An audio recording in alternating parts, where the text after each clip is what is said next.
I'm sorry, guys. We're in a new setup, man. They gotta come out here and fix my AC. It's 85 degrees in the house and 100 outside. So, with that being said, Trump didn't just drop bombs. He dropped reality, and the world is finally waking up. You guys gotta check this video out. Secretary of State and acting White House National Security Advisor Marco Rubio now joins us. Mr. Secretary, I know it has been an intense few hours, but so far it does not appear that Iran has yet retaliated against the United States. What intelligence do you have at this point about their capabilities to respond, the intent of their proxies? Is there any kind of command and control structure left to activate them? Yeah, well, we'll see what Iran decides to do. I think they should choose the route of peace. We've done everything. We have bent over backwards, okay, to create a deal with these people. Steve Witkoff has traveled the world extensively, met with them. Well, not even met with them, met through the Omanis with them and discussed back and forth. We even put an offer to them that they wanted elements of it in writing, and we offered it to them. Very generous offer, by the way. We've done it, and we're prepared right now. If they call right now and say, we want to meet, let's talk about this, we're prepared to do that. The president's made that clear from the very beginning. His preference is to deal with this issue diplomatically. But he also told them we had 60 days to make progress or something else was going to happen. Really quick, guys, like the video. I just want to say one thing. These guys flew halfway across the world, undetected, hit 3 nuclear bunkers, right? And they still want to talk crazy. And for Trump, I don't think that's a president, really. That's a tactician. He's very tactical. When he makes his move, he's always said he's always going to catch you off guard. He said, "Why would I tell you what we're going to do?" Hey, and he's showing us just that. And I think they thought they were dealing with a different kind of leader, like the kinds of leaders they've been playing games with for the last 30 or 40 years, and they found out that's not the case. So this mission was a very precise mission. It had 3 objectives, 3 nuclear sites. It was not an attack on Iran. It was not an attack on the Iranian people. This wasn't a regime change move. This was designed to degrade and or destroy 3 nuclear sites related to their nuclear weaponization ambitions, and that was delivered on yesterday. What happens next will now depend on what Iran chooses to do next. If they choose the path of diplomacy, we're ready. We can do a deal that's good for them, the Iranian people, and good for the world. If they choose another route, then there'll be consequences for that. Let me follow up on a phrase you just word, weaponization ambitions. Are you saying there that the United States did not see intelligence that the Supreme Leader had ordered weaponization? That's irrelevant. I see that question being asked in the media. That's an irrelevant question. No, they have that is everything the they key need to build point a weapon. in U.S. intelligence assessments. You know that. No, it's not. Yes, it was. No, it's not. Who are you, Market Bennett? Well, I know that better than you know that, and I know that that's not the case. But I'm asking you whether the order was given. And the people who say that, it doesn't matter if the order was given. They have everything they need to build nuclear weapons. Why would you bury things in a mountain, 300 feet under the ground? Right. Why would you bury why do they have 60% enriched uranium? You don't need 60% enriched uranium. The only countries in the world that have uranium at 60% are countries that have nuclear weapons, because it can quickly make it 90. They have all the elements. They have. Why do they have a space program? Is Iran going to go to the moon? No, they're trying to build an ICBM. No, but so that's a question. That's a question of intent, and you know, in the intelligence assessment that it was that Iran wanted to be a threshold state and use this leverage. I'm talking about the public March assessment, and that's why I was asking you if you know something more from March. But that's also an inaccurate representation of it. That's an accurate representation of it. That's not how intelligence is read. That's not how intelligence is used. Here's what the whole world knows. Forget about intelligence. What the IAEA knows. They are enriching uranium well beyond anything you need for a civil nuclear program. So why would you enrich uranium at 60% if you don't intend to one day use it to take? Exactly. And the thing that the media is missing, that of course they don't want to tell you, is why are you burying uranium so far underground? That's why we sent these B-2 bombers over there to go 200 feet underground and destroy it.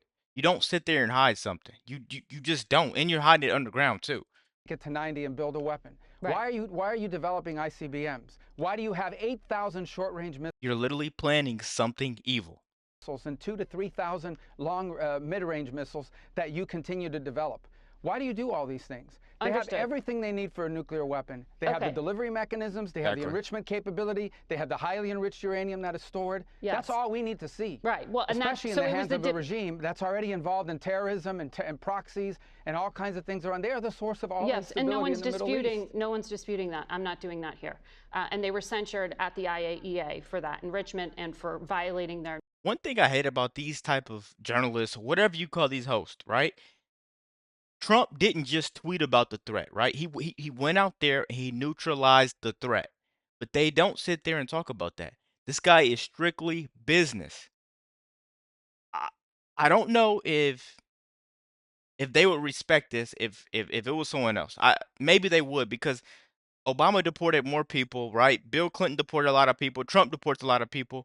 And now Trump goes and attacks without the Congress approval.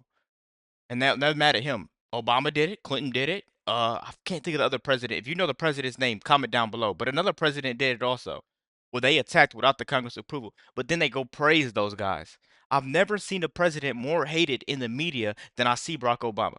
And I really think there's a problem with that. And I really think we need to start going after these people. CBS, you're already cooked. Non-proliferation agreements. I was simply asking if we had intelligence that there was an order to weaponize, because you said weaponization ambitions. Well, we have intelligence that they have everything they need to build a nuclear weapon, and that's more than enough. Okay. Yep. I want to ask you on the policy front.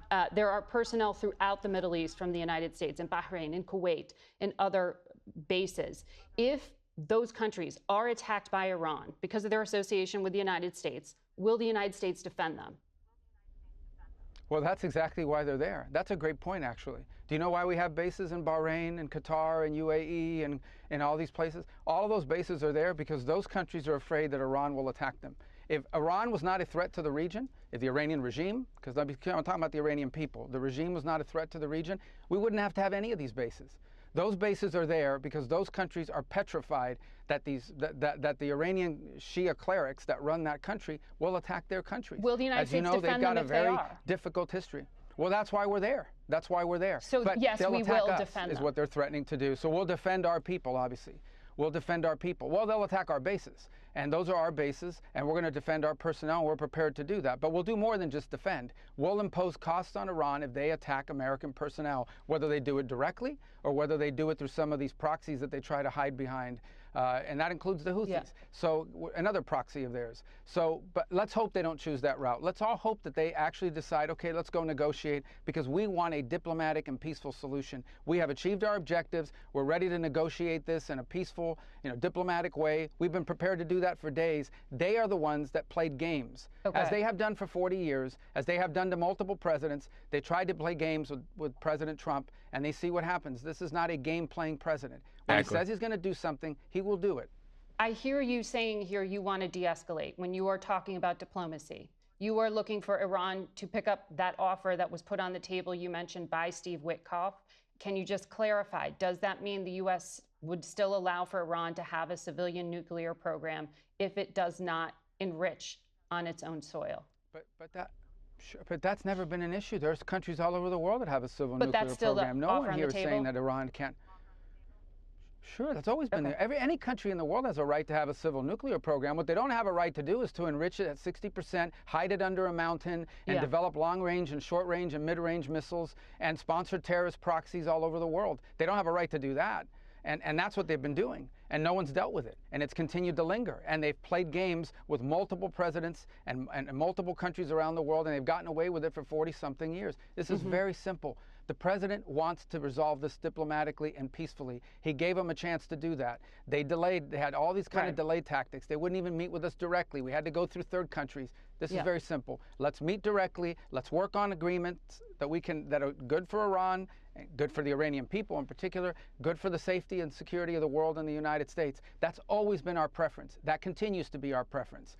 But they're the ones that were playing games with us. And these are the consequences. We had to achieve those objectives. We had 3 objectives yesterday: Fordow, Natanz, and Esfahan. We conducted a brilliant military operation under the command of President Trump, and obviously great credit to Secretary Hegseth and General Kurilla and General Kane and all the airmen and the phenomenal people in the U.S. military. No other military in the world could have done this. No, We've achieved those objectives. What What Trump did was protect all Americans, right? He just reminded the whole entire world what American strength looks like, right? And the only thing stronger than our weapons is our will. Let me know what you guys think about this video. Be sure to like, comment, subscribe if you're new. And as always, let me know what you react to. We're out.